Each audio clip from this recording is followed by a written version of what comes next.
جب اس زمین پہ اللہ کے ولی امام علی علیہ السلام کی آمد کا وقت قریب آیا تو تاریخ گواہ ہے 30 عام الفیل 11 رجب کو امام علی علیہ السلام کی والدہ بی بی فاطمہ بنت اسد خانہ کعبہ کے قریب آتی ہیں اور دیوار پر ہاتھ رکھ کر کہتی ہیں کہ اے اللہ اپنے ولی کا ظہور فرما۔ تو بس دیوار کعبہ کا ٹوٹنا تھا اور امام علی علیہ السلام کی والدہ کا اندر داخل ہونا تھا۔ یہ منظر حضرت عباس عبد المطلب دور سے کھڑے ہو کر دیکھ رہے تھے۔ جیسے ہی آپ نے دیکھا تو لوگوں کو چیخ چیخ کر کہنے لگے کہ ابو طالب کی زوجہ خانہ کعبہ میں اندر چلے گئی ہیں، آپ لوگ کعبے کا دروازہ کھول کر ان کو باہر نکالتے ہیں۔ اور یہ بات پھر یوں ہوا کہ مکے میں پھیل گئی اور لوگ دور دور سے آنے لگے۔ ابو طالب کی زوجہ جن کے پیٹ میں بچہ تھا خانہ کعبہ کے اندر، وہ بھی دیوار سے سب لوگ مل کر خانہ کعبہ کے دروازے کو کھولنے کی کوشش کر رہے تھے، مگر کسی سے بھی دروازہ نہ کھلا۔ اس وقت پوری دنیا میں صرف 2 ہی لوگ مطمئن تھے، ایک تو جناب ابو طالب اور دوسرے جناب محمد صلی اللہ علیہ وآلہ وسلم۔ تاریخ نے لکھا ہے کہ عرب کی سرزمین پر پہلے کبھی اتنا ہجوم ایک جگہ اکٹھا نہیں ہوا تھا۔ تو بس تاریخ 13 رجب 30 عام الفیل سب لوگ کھڑے ہو کر خانہ کعبہ کو دیکھ ہی رہے تھے کہ اتنی دیر میں دیوار کعبہ ہلنے لگی اور وہی شغاف پھر سے ظاہر ہوا۔ سب لوگ حیرت سے دیکھ رہے تھے۔ اتنے میں حضرت ابو طالب فرمانے لگے، اے محمد جاؤ دیکھو۔ اللہ کے رسول اپنے مبارک قدموں سے خانہ کعبہ کے اندر جیسے ہی پہنچے تو دیکھا ایک بچے کے نور سے پورا خانہ کعبہ چمک رہا ہے۔ آپ نے دیکھا کہ امام علی کی والدہ پریشان ہیں، تو رسول اللہ صلی اللہ علیہ وآلہ وسلم نے فرمایا کہ اے میری ماں، آپ غمزدہ کیوں ہیں؟ تو بی بی فاطمہ بنت اسد فرمانے لگیں کہ اے میرے بیٹے محمد، اللہ نے جیسے ہی اس بچے کا ظہور کیا تب سے لے کے یہ بچہ نہ تو روتا ہے اور نہ دودھ پیتا ہے۔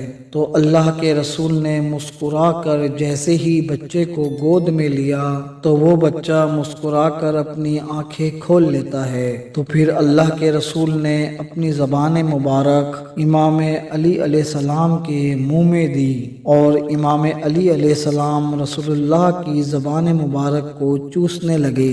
پھر جیسے ہی رسول اللہ اپنی گود میں امام علی علیہ السلام کو لے کر باہر آتے ہیں تو سارا عرب اس بچے کے نور سے فضیلت کو دیکھ کر جھومنا شروع ہو جاتا ہے اور لوگ پوچھنے لگتے ہیں اور آپس میں باتیں کرنے لگتے ہیں کہ اس بچے کا نام کیا ہے۔ تو اتنے میں اللہ کے رسول فرماتے ہیں، اے لوگوں، اس طرح سے آج سے پہلے کبھی کوئی بچے کی ولادت نہیں ہوئی۔ اس بچے کی ولادت علی ہے، افضل ہے، اعلیٰ ہے، اور اللہ کی مرضی یہ ہے اس بچے کا نام بھی علی رکھا جائے، یعنی کہ وہ بلندی کہ جس بلندی پر کوئی پہنچ نہ سکے۔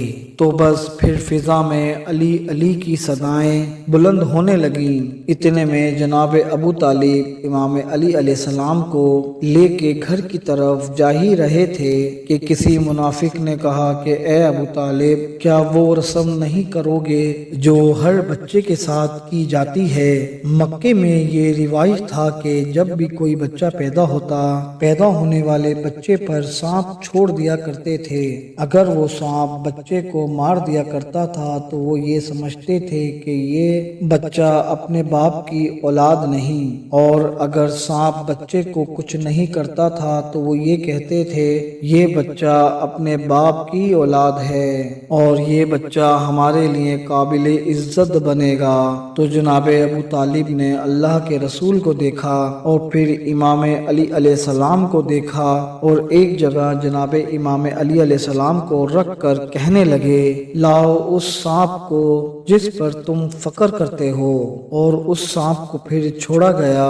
جیسے ہی جناب امام علی علیہ السلام کے قریب وہ سانپ آتا ہے تو امام علی علیہ السلام اپنے ننھے ہاتھوں سے سانپ کو پکڑ کر چیر دیتے ہیں۔ بس پھر سب لوگ زور زور سے کہنے لگے کہ بچے نے تو سانپ کو ہی چیر دیا۔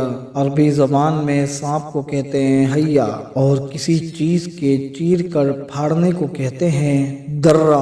درہ درہ کہ بچے نے تو سانپ کو چیر دیا۔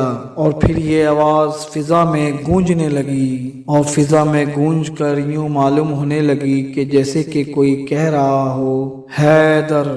اس آواز کو سن کر آپ کی والدہ بی بی فاطمہ بنت اسد آسمان کی طرف دیکھ کر کہنے لگیں یہ میرا بچہ حیدر ہے، شیر جو کہ سانپ کو چیر کے 2 ٹکڑوں میں تقسیم کر دیتا ہے۔ سلام ہو اللہ کے ولی امام علی علیہ السلام پر، سلام ہو ان کی شجاعت پر، ان کی سخاوت پر اور ان کی امامت پر، سلام ہو ہر اسی شخص پر جو امام علی علیہ السلام کی فضیلت سن کر خوش ہوتا ہے